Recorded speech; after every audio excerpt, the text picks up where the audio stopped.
नमस्कार दोस्तों, कैसे हैं आप। मैं डीवी, आप सभी का डीवी लिस्टम एजुकेशन में स्वागत करता हूं। बहुत दिनों बाद आज हम आपके सामने कुछ वीडियो लेकर के आ रहे हैं। आज ऐसा लगा कि कुछ ऐसा टॉपिक क्लियर करना चाहिए जो आई थिंक बच्चों को शायद एक बार में समझ में नहीं आता हो। इसलिए मैंने एक ऐसा टॉपिक चुना है आप सबके लिए, जिसे आप एक बार पढ़ लेंगे तो यकीन मानिए आपका एक एक मिनट इस वीडियो को अगर आप देते हैं तो आपका एक मिनट भी वेस्ट नहीं होगा, ये आपसे प्रॉमिस है। क्योंकि आज का जो हमारा टॉपिक है वो है संसद और विधानमंडल। जी हाँ, संसद और विधानमंडल।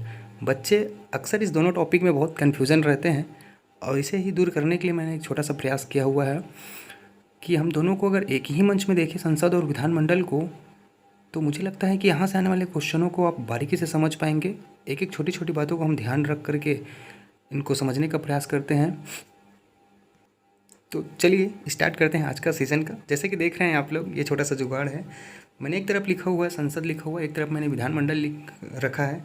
जैसे कि सारे लोग जानते हैं कि संपूर्ण देश के लिए कानून बनाने वाली संस्था को हम लोग संसद कहते हैं, और बिल्कुल उसी तरीके से राज्यों के लिए कानून बनाने वाली संस्था को हम लोग विधानमंडल कहते हैं। सबसे पहले अगर हम लोग इनको देखेंगे तो हम लोग ये मान करके चलते हैं कि ये जो संसद होता है ये बिल्कुल दो पार्ट में ऐसे बटा हुआ होता है।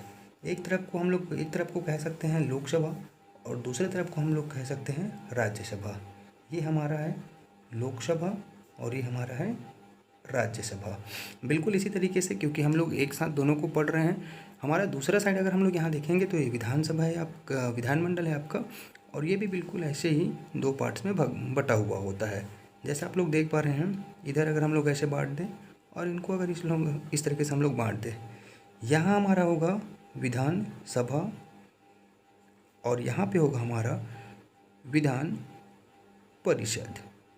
जी हाँ, थोड़ी सी संवैधानिक दृष्टि की अगर हम लोग बात कर लें तो भारतीय संविधान के अनुच्छेद 79, जी हाँ 79 में संसद का वर्णन है, और 79 के बाद जस्ट हम आगे जाएंगे तो 80 आ जाता है।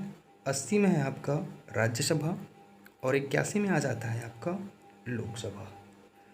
इसी तरीके से अगर हम लोग विधानमंडल में चले जाएं तो भारतीय संविधान के अनुच्छेद 169 और थोड़ा सा आगे चले जाएं 170 विधान परिषद, और 171 में है आपका विधानसभा। जी हाँ, आपने सुना होगा कि संसद के 3 अंग भी होते हैं। एक आपका लोकसभा हो गया, दूसरा आपका राज्यसभा हो गया, और एक तरीके से आपने सुना होगा कि जब भी कभी दोनों में कानूनों का निर्माण होता है, चाहे यहाँ की बात करें विधानमंडलों में, राज्यों में, या फिर हम लोग देश के लिए संसदों में बात करें, तो यहाँ जो होता है आपका, एक होता है राष्ट्रपति और यहाँ पर होता है आपका राज्यपाल। अगर हम लोग राज्यपाल और राष्ट्रपति में देखें तो ये जो देश के लिए काम करने वाला जो राष्ट्रपति होता है, बिल्कुल इसी तरीके से राज्यों में जो मुखिया होता है, संवैधानिक मुखिया, वो होता है आपका राज्यपाल। थोड़ा सा अगर हम लोग इसमें भी बात कर ले तो राष्ट्रपति के आपने देखा होगा कि भारतीय संविधान के लगभग अनुच्छेद 52 में राष्ट्रपति का चर्चा किया गया है। अगर इस तरीके से हम लोग राज्यपाल का देखें तो भारतीय संविधान के 153 में।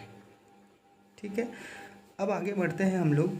इसमें और क्या जानने योग्य बातें हो सकती हैं, तो यहाँ हम लोग ये भी बता दें कि यहाँ आपका ये जो संवैधानिक पोस्ट है, इसके अलावा अगर हम लोग देखेंगे तो इनको राष्ट्रपति को सहायता प्रदान करने के लिए एक मंत्रिपरिषद होता है, एक मंत्रिमंडल होता है, और इस मंत्रिमंडल का जो मुखिया होता है वो होता है आपका प्रधानमंत्री। कौन होता है? प्रधानमंत्री। और यहाँ पे होता है आपका मुख्यमंत्री।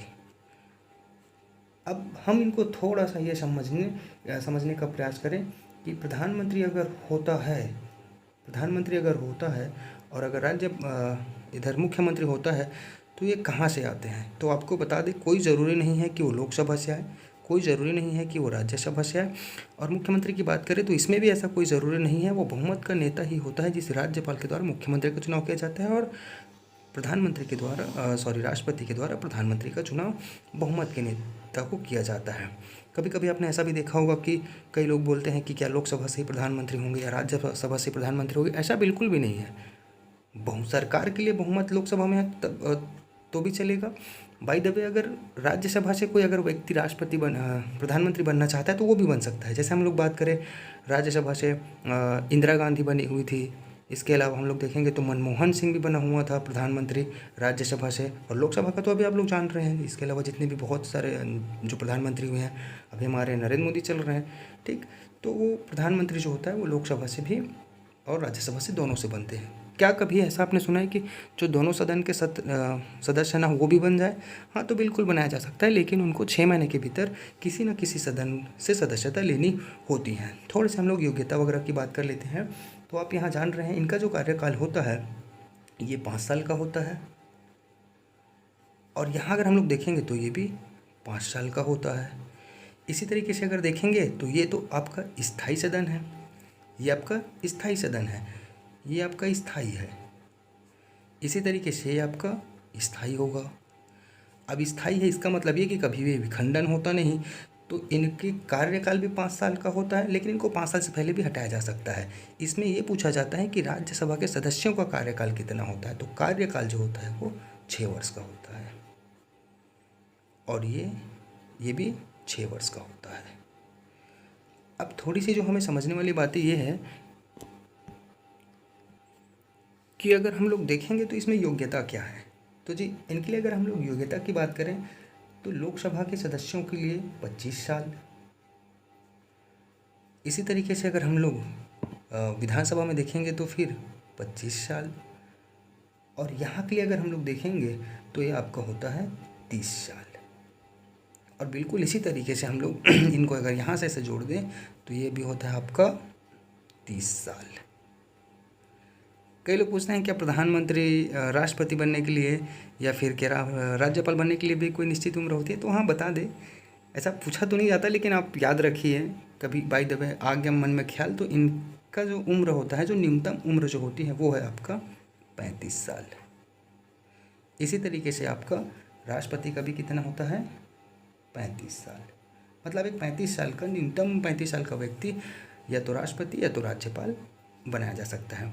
आपको थोड़ा सा इसमें और बेसिक जानकारी दे दें कि इसके आपने सुना होगा कि इसमें सदस्य भी होते हैं। तो जी बिल्कुल सदस्य होते हैं। अगर हम यहाँ सदस्यों की बात करें, बाय द वे अगर हम लोग लोकसभा में सदस्यों की बात करें तो वो है, पहले था 552, बताएंगे, पहले था ये 552।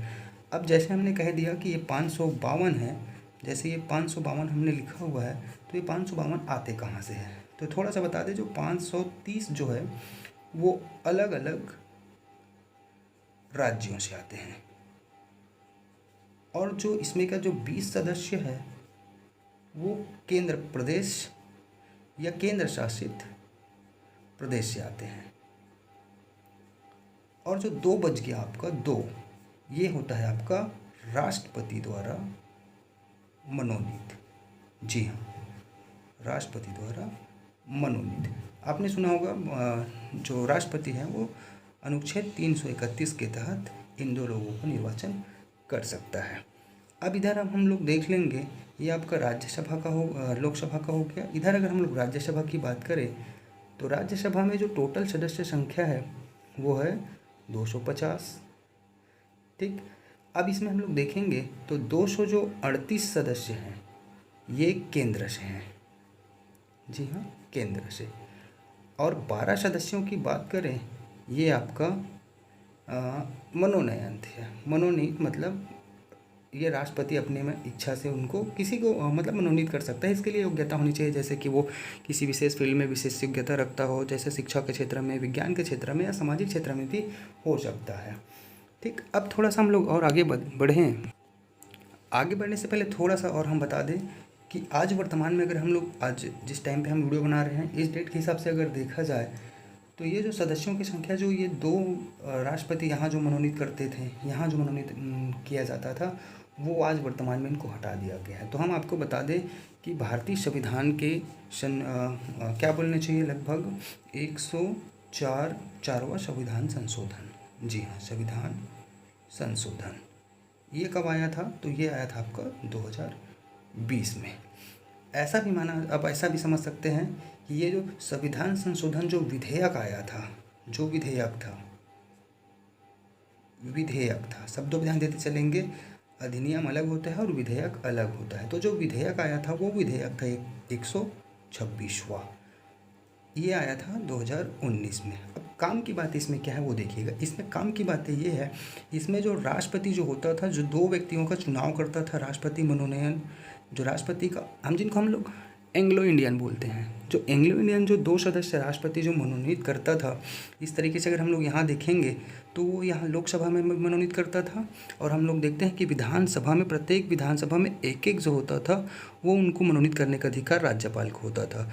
तो ये जो है वो 104वां संविधान संशोधन 2020 के माध्यम से इसको हटा दिया गया और ये विधेयक लाया गया था। जो विधेयक था वो था आपका 126वां 2019 में लाया गया था। तो आज वर्तमान में, आज हम सदस्यों की बात करें तो अब 552 ना होकर के सिर्फ अब 550 हैं। अब हम विधानमंडल वाले साइड में आ जाते हैं। यहाँ पे जैसे हमने बता दिया था कि यहाँ जो सदस्य है, यहाँ पे अगर हम लोग बात करें तो अलग अलग राज्यों में जो विधानसभा जो सदस्य की संख्या है वो भिन्न भिन्न होती है। इसके लिए कोई निर्धारित नहीं की गई, लेकिन इतना कहा गया है कि किसी भी राज्यों में 40 से कम सदस्य नहीं होने चाहिए। दोनों का सत्र चलता है, यहाँ भी सत्र चलता है, यहाँ भी सत्र चलता है। बाय द वे कभी किसी कारणवश सत्र नहीं चला तो राष्ट्रपति जो होता है अनुच्छेद 123, याद रखेंगे, 123 के तहत अध्यादेश ला सकता है। जी हाँ, बस इसको थोड़ा सा आपको उल्टा कर देना है। राज्यपाल भी अध्यादेश ला सकता है, ठीक। तो जो राज्यपाल का जो अध्यादेश लाने का जो पावर है वो इनको मिला है, जैसे इनको 123 में मिला हुआ है। तो हम क्या करेंगे, यहाँ थोड़ा सा 2 को पहले लिख देते हैं और 1 और 3, तो 213। तो 213 में राज्यपाल जो है वो अध्यादेश ला सकता है। अब बात कर ले सदस्यों की। तो इसमें अगर हम लोग सदस्यों की बात करें तो हमने कहा कि न्यूनतम यहाँ 60 होंगे और अधिकतम यहाँ 500 होंगे। ये जनसंख्या के अनुपात में होता है। जितनी ज़्यादा जनसंख्या होगी उस राज्य की विधानसभा में उतने ज़्यादा सदस्य होंगे। और विधान परिषद जो है ये प्रायः सभी राज्यों में नहीं है, लेकिन जिन राज्यों में है वहाँ भी ये प्रावधान किया गया है कि कम से कम इसमें 40 सदस्य होने चाहिए, कम से कम। कुछ अपवादे हैं जिनको छोड़ दिया गया, लेकिन कम से कम 40 सदस्य होने चाहिए। और ये जो सदस्य होंगे ये विधानसभा के द्वारा ही चुना जाएगा। आप ऐसा भी मान करके चलिएगा, इनके चुनने की जो 3 रीतियाँ होती हैं, इस तरीके से अगर हम लोग देखेंगे तो वहाँ स्थानीय निकायों के द्वारा चुना जाता है, प्राध्यापकों के द्वारा चुना जाता है, और विधानसभा से भी कुछ अंश चुना जाता है। इस तरीके से किसी भी अगर राज्यों में अगर बाय द वे है वो, तो वहाँ जो संख्या है वो कम से कम 40 होनी चाहिए। ये एक छोटा सा प्रयास था दोस्तों। इस तरीके से आप इनको कोरिलेटेड करके समझ सकते हैं। जैसे यहाँ प्रधानमंत्री होता है, यहाँ मुख्यमंत्री होता है। जैसे यहाँ पे आपका राष्ट्रपति होता है तो वहाँ आपका राज्यपाल होता है। इस तरीके से अगर हम देखेंगे, यहाँ आपका जैसे लोकसभा होता है, यहाँ इनका आपका जैसे राज्यसभा होता है, तो इनका यहाँ आपका विधान परिषद होता है। यहाँ जैसे इनका संसद होता है तो ये इनका क्या होता है, आपका विधानमंडल होता है। बाकी आप अगर देखेंगे तो जो संसद जो देश के लिए होता है और जो विधानमंडल होता है वो आपका राज्य के लिए होता है। उम्मीद करता हूँ ये वीडियो आपको पसंद आया होगा। पसंद आया तो बिल्कुल लाइक और शेयर ज़रूर करें। मिलते हैं नेक्स्ट वीडियो में, तब तक के लिए थैंक यू।